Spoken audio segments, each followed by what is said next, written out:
ഏത് സ്ഥലത്തും അത് പ്രതിരോധ രംഗത്തിലാകട്ടെ, ജനങ്ങളുടെ മുന്നിലാകട്ടെ, സാമ്പത്തിക രംഗത്താകട്ടെ, കടക്കാരുടെ മുമ്പിലാകട്ടെ, ഉഡായിപ്പ് കാണിക്കുക എന്നുള്ളത് പാകിസ്ഥാൻ്റെ രക്തത്തിൽ അലിഞ്ഞു ചേർന്നിട്ടുള്ള ഒരു കാര്യമാണ്. ഇപ്പോഴിതാ കൃത്രിമം കാണിച്ച് വായ്പയെടുത്ത പാകിസ്ഥാൻ കെണിയിൽ കുടുങ്ങി എന്നുള്ളതാണ് അറിയാനായി സാധിക്കുന്നത്. 11 ബില്യൺ ഡോളറിൻ്റെ കണക്കാണ് ഇപ്പോൾ എവിടെയെന്ന് IMF ആവശ്യപ്പെട്ടിരിക്കുന്നത് പാകിസ്ഥാനോട്.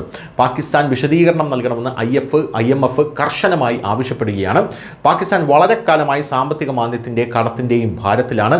ഇതിൽ അസ്വസ്ഥത പ്രകടിപ്പിച്ച അന്താരാഷ്ട്ര നാണയനിധി പാകിസ്ഥാൻ സർക്കാരുകളോട് അവരുടെ വ്യാപാര കണക്കുകളിലെ 11 ബില്യൺ ഡോളറിൻ്റെ കൃത്രിമത്വം പരസ്യമായി വെളിപ്പെടുത്താനും പരിഹരിക്കാനും വ്യക്തമായി ആവശ്യപ്പെട്ടിട്ടുണ്ട്.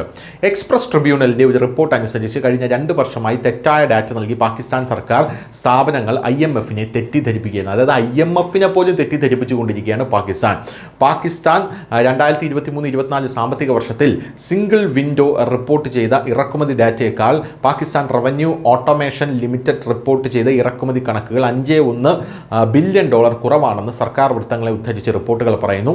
തുടർന്നുള്ള സാമ്പത്തിക വർഷത്തിൽ ഈ വ്യത്യാസം 5.7 ബില്യൺ ഡോളറായി വർദ്ധിച്ചു എന്നും അറിയാനും സാധിക്കുന്നു.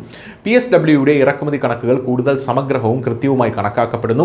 ഏറ്റവും പ്രധാനമായി ഈ കണക്കുകൾ സ്റ്റേറ്റ് ബാങ്ക് ഓഫ് പാകിസ്ഥാന്റെ ചരക്ക് ഓൺ ബോർഡ് ഇറക്കുമതി ഡാറ്റയേക്കാൾ കൂടുതലാണ്. ഇത് രാജ്യത്തിന്റെ ബാഹ്യ ബാലൻസ് കണക്കാക്കാൻ ഉപയോഗിക്കുന്നു. അവലോകന യോഗത്തിന് മുമ്പ് IMF, Pakistan bureau of statistics, ആസൂത്രണ വികസന മന്ത്രാലയം എന്നിവയുമായി ബന്ധപ്പെട്ടിരിക്കുന്നു. സർക്കാരും ഡാറ്റ ഉപയോക്താക്കളും തമ്മിലുള്ള അവിശ്വാസം മറികടക്കുന്നതിന് വ്യാപാര സ്ഥിതി വിവര കണക്കുകളുടെയും നടപടിക്രമങ്ങളിലെ മാറ്റങ്ങളെയും പൊരുത്തക്കേടുകൾ വ്യക്തമാക്കുന്നതിന് പാകിസ്ഥാൻ സുതാര്യമായ ആശയവിനിമയ നയം സ്വീകരിക്കണമെന്ന് IMF യോഗത്തിൽ ഇപ്പോൾ ശുപാർശ ചെയ്തിട്ടുണ്ട് എന്നാണ് അറിയാൻ സാധിക്കുന്നത്. News desk, news India Malayalam.